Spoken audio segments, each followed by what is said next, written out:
સુરતમાં સ્થાનિક સ્વરાજની ચૂંટણીમાં ફોર્મ ભરવા માટે ભાજપ, કોંગ્રેસ, આપ અને અપક્ષ ઉમેદવારો દ્વારા પડાપડી કરાઈ હતી। ભાજપ અને કોંગ્રેસ દ્વારા મોડી રાતે ઉમેદવારો જાહેર કરાયા હોય, જેને લઈ છેલ્લા દિવસે ફોર્મ ભરવા માટે સમર્થકો સાથે ઉમેદવારો ઉમટી પડતા તડાફડી સર્જાઈ હતી।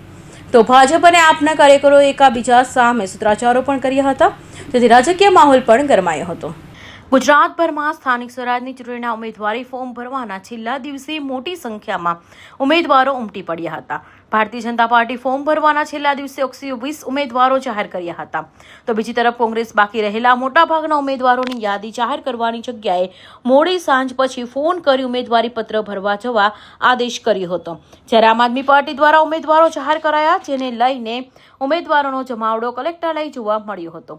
ભાજપ, કોંગ્રેસ અને આમ આદમી પાર્ટી સાથે અપક્ષોનો પણ સ્થાનિક સ્વરાજની ચૂંટણીમાં રાફડો ફાટ્યો હોય, જેને લઈ આ વખતે કોર્પોરેટર બનવા માટે લોખંડના ચણા ચાવવા જેવું લાગી રહ્યું છે।